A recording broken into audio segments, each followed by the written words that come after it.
ние како општина превземаме чекори со нашите служби, таму кај што ќе добиеме пријави, веднаш да испратиме луѓе да расчистат колку што може тоа да се расчисти, за да не ни се случуваат тие масовни труења на животните скитници, но знаеме дека станува збор за отров кој што штетно може да влие и на луѓето, пред се на најмалите.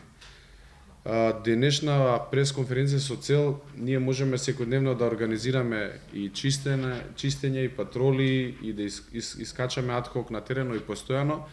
но да упатиме еден апел да ни се помогне и нас како општина и на полицијата за да пробаме да ги откриеме сторителите кои што по се изгледа дека се добро организирани за ова што се случува, бидејќи се случува во период навечер кога луѓето најчесто се дома и не можеме и ние како институции да ги затекнеме за да тоа може да го спречиме, бидејќи само ќе се вртиме во круг и ќе постапуваме ние со нашите ингеренции, а сакаме сега да упатиме еден апел и до нас како општина и пред се до полицијата за било каков податок за да можеме ние да превземеме одредени мерки. Па ние во општината спремаме кривична пријава против непознат сторител. Мислевме дека ќе успееме во периодов кој што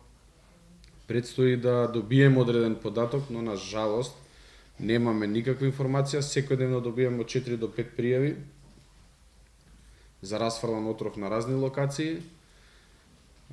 Заедно со граѓанските активисти кои што можам да кажам дека се стварно добро организирани и они највеќе ни помагаат во тоа. Реагираме на лице место, но мислевме дека во изминатиот период ќе дојдеме до одреден податок, веќе имаме на неколку места кај што ќе се договориме сега со заменик командирот за дополнителни проверки, места каде што имало камери, за да успееме со налог на Министерството за внатрешни работи да се проверат дали може нешто од тоа да утврдиме. Навистина ни се случува, бидејќи тоа најчесто се случува во вечерните часови, кога, ајде да кажам, службите ги завршат секојдневните обврски и потоа тој што е организатор на СЕО-ова ќе го направи тоа и ние додека стигнеме, додека изреагираме, може и да биде предоцна. Ни се случува веќе неколку такви случаи. Се надевам дека до сега тоа расчистување што гледаме сме го спречиле тој хорор да биде уште поголем.